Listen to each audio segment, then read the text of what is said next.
everyone, welcome to Mentor Nation and guys we are here back with our next vocabulary session. मैंने आपको already last vocabulary session में कराया था several topics, कुछ चीज़ें कुछ words जिनके मैंने आपको meaning समझाए थे and we did a lot many more things along with the sentences. I told you कि आप अपने आप से इनके sentences frame करना, ढूंढना, बनाने की कोशिश करना, मेरे sentences copy मत करना, उससे आपको खुद से पता लगेगा कि किसी sentence को कैसे लिखा जा सकता है. Correct? So here we are beginning with our vocabulary session 2 and the first word here for today's vocabulary session is arraign.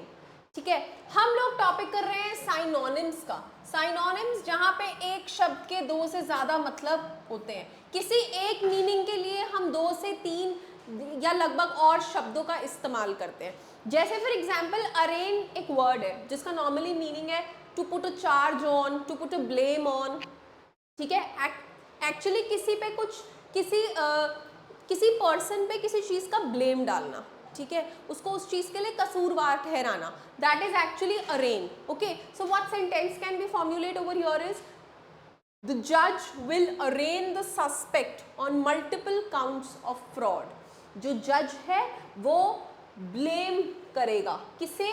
Suspect को, जो गुनाह के लिए रिस्पॉन्सिबल है. Okay, the one who is a suspect, जिसपे ये चांसेस हैं, जिसपे ये चार्जेस हैं कि वो ऐसा कुछ कर सकता है. ठीक है, so he will finally blame, the जज will finally blame the suspect on multiple counts of fraud. तो ऐसे करके आपने एक सेंटेंस फ्रेम किया और साथ में 2 नए शब्द सीखे, that is arraign two meaning to charge और टू ब्लेम. मैंने अपने सेंटेंस में भी वर्ड यूज किया कि चार्जेस लगाए, दैट मीन ब्लेम लगाया. Right, next apathy. Apathy means unconcern और इनडिफरेंस. जैसे नॉट इंटरेस्टेड, किसी चीज़ में आप उतना इंटरेस्ट जाहिर नहीं कर रहे, आप उतना उस चीज़ के लिए इंटरेस्टेड नहीं हो. राइट, जैसे he also signalled the need for politicians to combat public apathy by reestablishing trust. मतलब जो पब्लिक अब नॉन इंटरेस्टेड हो चुकी है उनका ट्रस्ट रीएस्टैब्लिश करो. ठीक है, पब्लिक एपैथी मतलब उसको, पब्लिक को अब इतना इंटरेस्ट नहीं रहा, वो पब्लिक नॉन इंटरेस्टेड हो गई है. Okay, by reestablishing trust. Then third word is affront. Affront का मतलब है प्रोवोक या irreverence. Irreverence means to insult, बेइज्जती करना. राइट, अगर अब मैं ये वर्ड को सेंटेंस में यूज करती हूँ तो मैं कैसे बोलूँगी? He seemed affronted by the implication that he might have to change. ठीक है, उसको इस चीज़ पे बेइज्जती फील हुई कि उसे ये बोला गया कि शायद तुम्हें बदलना पड़ेगा. तो he felt insulted कि लाइक उसमें कोई चीज़ अच्छी नहीं थी, that is why he has to change. ठीक है, तो हमने एक वर्ड लर्न किया उसके लिए, that is affront. Affront means provoke. irreverence, to get insulted, to not accept that fact. ठीक है, उस चीज़ से थोड़ा सा insulted feel करना, that is what is about affront. So हमने 3 words किए, arraign, to put charge on, to put blame on. Then हमने किया apathy, कोई ज़्यादा इंटरेस्ट ना शो करना. एंड तीसरा वर्ड हमने किया affront. affront मतलब insulted फील करना. ठीक है ना, to insult. Then moving on to the next part, antipathy. एक वर्ड हमने किया था अपैथी, यहाँ हम वर्ड कर रहे हैं antipathy.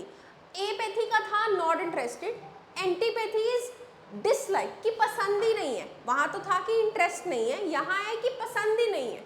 Okay, and the other synonyms are hostility, aversion. ठीक है, हॉस्टिलिटी, अवर्जन सेंटेंस में जब आप यूज करते हैं तो you can write as they accorded perfectly with her intense admiration for great men and great idols. मतलब उसको बहुत अच्छे से माना जाता था for her admiration of great men and great idols and with her personal antipathy of marriage, मतलब उसका personal dislike to marriage. So antipathy is something which is actually dislike. ठीक है, तो टू रिकॉल हमने सबसे पहला वर्ड यूज किया था अरेन, जिसका मतलब था ब्लेम.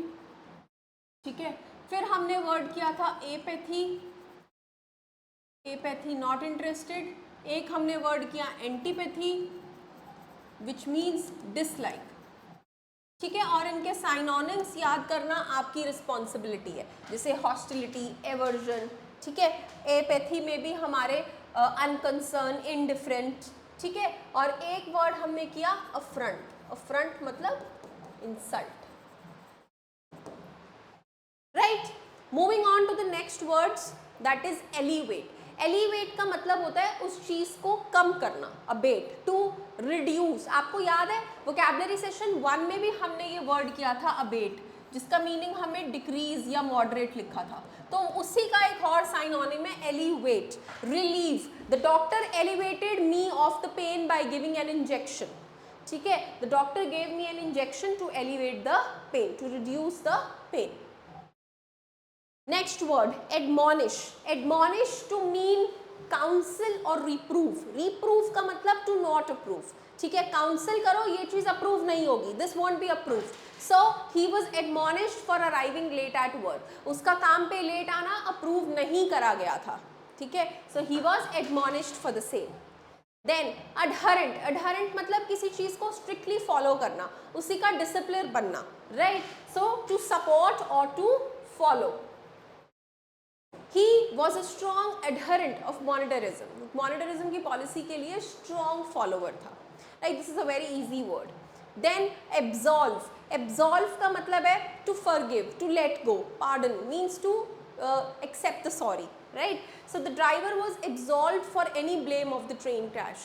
उसको क्या बोलते हैं रिस्पॉन्ड से, उस ब्लेम से forgive कर दिया गया था, right? Then एक्रिमनी। एक्रिमनी का मतलब है हार्शनेस या बिटरनेस, मतलब गुस्सा होना एक तरह से, right. So the dispute was settled without acrimony. उनके बीच में जो भी डिस्प्यूट था वो बिना किसी बहस के, बिना किसी गुस्से के सेटल डाउन हो गया। So that is what stands for acrimony. Then accord. Accord means to adjust, ठीक है, टू लाइक, ठीक है। Harmony, settlement. He was accorded certain favours because of his age. उसकी उम्र की वजह से उसे कुछ फेवर्स अलॉट कर दिए गए थे, उसे एक्सेप्टेंस दे दी गई थी, ठीक है। So that is what you mean by accord. So to revise हमने क्या क्या वर्ड्स किए एक बार दोबारा से देख लेते हैं। हमने सबसे पहले अरेन किया, to charge, to put blame on. Then apathy. Apathy means interested नहीं होना, right. Affront. Affront means to get insulted, provoke या irreverence. Then antipathy, dislike, that means hostility, aversion. Then we had elevate, किसी चीज़ को reduce करना, जिसका synonym abate था, जो हमने vocab session 1 में भी किया था.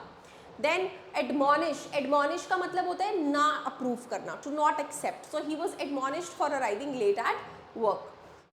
Then adherent, to be strict follower or discipler of something, right?